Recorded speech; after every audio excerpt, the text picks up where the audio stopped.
All right, folks, let's get back to work on the truck. Today we're going to be attacking two of the most persistent problems. That is the transmission and my high boost oil leak. Let's go.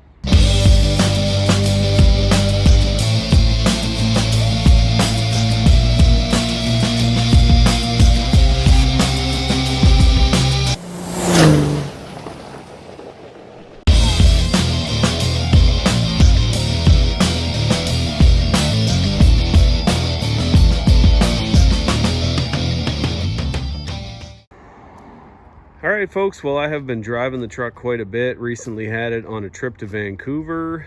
Extremely mountainous conditions between here and there, and a lot of really steep passes. This truck makes a ton of power, just chews up highway hills. It is really fun getting into the boost on them.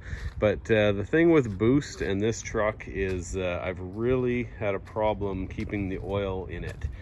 And as you can see, you know, she's leaking pretty good. So all of this oil is just kind of oozing out of the front of the engine and then, you know, going all over the truck and dripping down wherever it ends up going. And it is time to jump back in and try and get this sorted out. So I posted a video on TikTok, YouTube Shorts, and Instagram yesterday. I received dozens and dozens of comments about it, tons of good feedback, and I think I have a plan moving forward.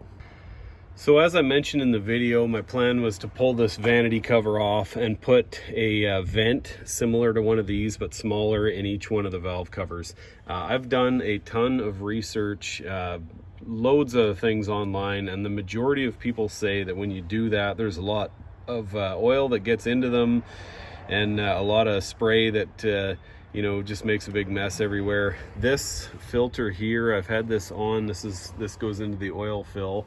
As you can see, some of this wiring definitely needs to get cleaned up, but in having this on for 2 to 3 months, maybe longer, so far it's not making too much of a mess. There's a little bit here down on the cover there that's also making a bit of a mess, but right now the front crank seal is leaking, so that could be some blowing up from there.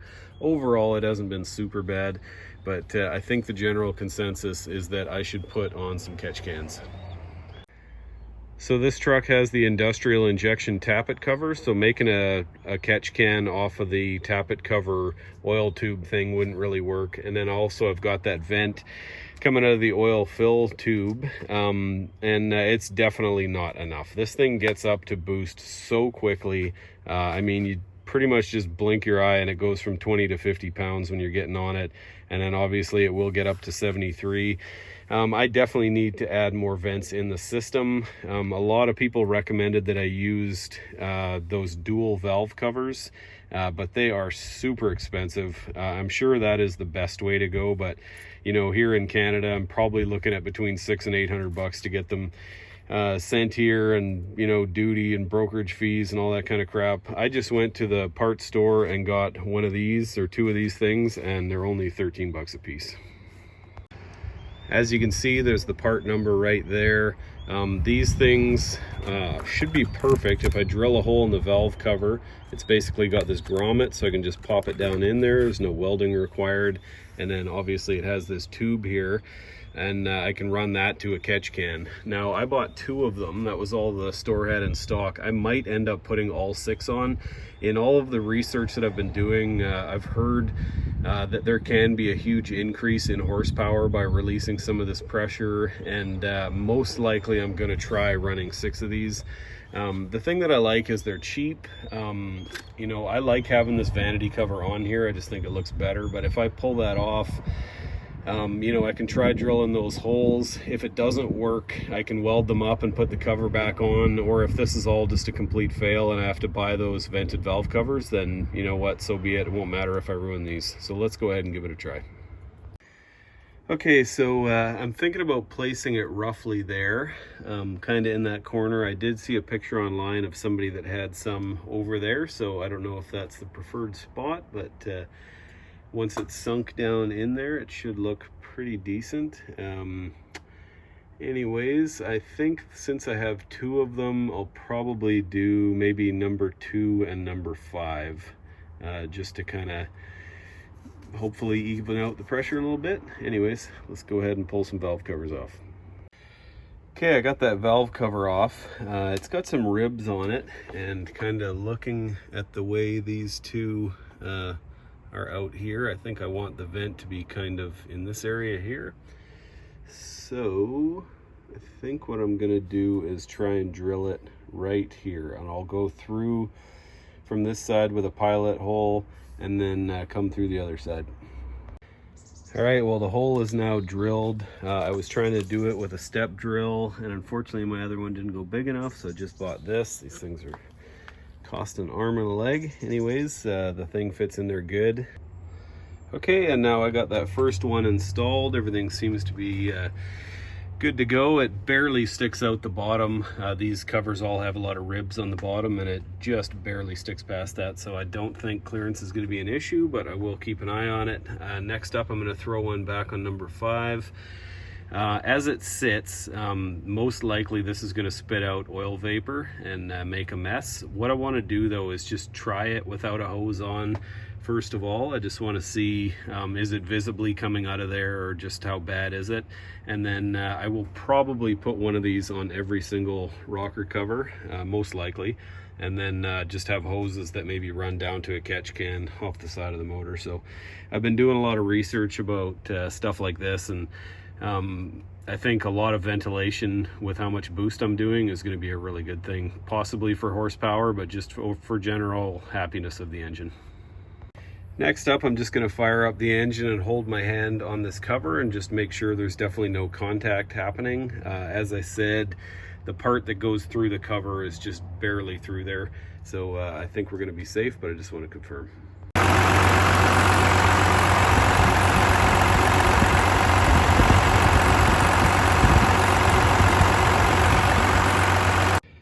And there we go. We have got both of them in. I got them pointed in just so I can keep an eye on it for now.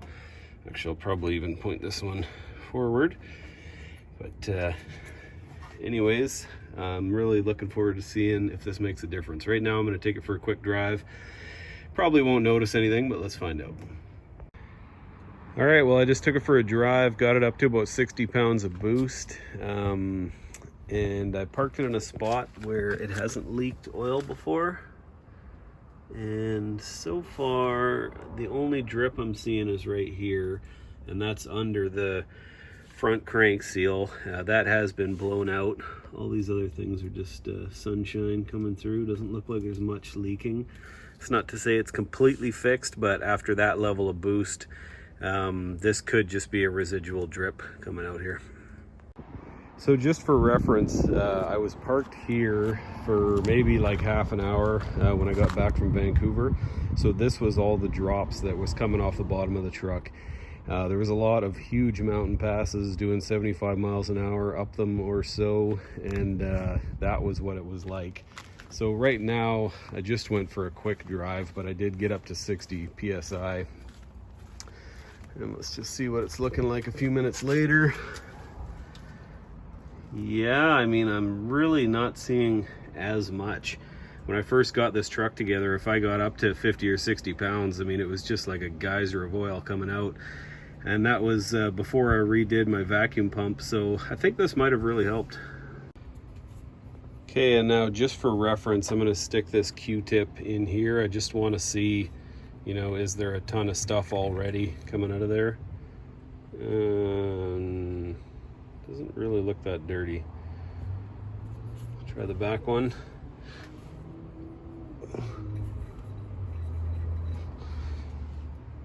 Yeah, I mean, nothing too crazy coming out of there. Obviously, over time, there would be residual oil mist coming out, so I probably will go hoses to catch cans, and like I said, I most likely will put one of these vents on each of these. That might sound a little bit extreme to put 6 vents on there, but I have a feeling like this engine runs pretty cool, but I have a feeling that the oil gets really hot. Actually, right now I can see like some oil steam or mist or smoke or whatever coming out of one of those breathers, and this is just after a fresh oil change, you know, less than maybe 1,000 kilometers on an oil change kind of thing. So if I have 6 of these breathers on, that should help reduce oil temperature, I would assume. Which can only be good for overall engine cooling as well. So, You know, not to mention the fact that it would have a nice uniform look. I don't really mind the look of it. I'm not really in car shows and stuff. I just really want this thing to function and be a happy engine. So probably I'm going to go with all 6 of those valve cover breathers. All right, well, now that we got some progress made on the oil leak stuff, I still got to change the front crank seal, and I'm sure it's going to be a bit of a work in progress, but that should be an upgrade. Anyways, next up, we're going to jump back into that transmission. Now, for those of you that have been following along for a while, you know that this has been a saga. I rebuilt this transmission myself with a power-driven diesel kit.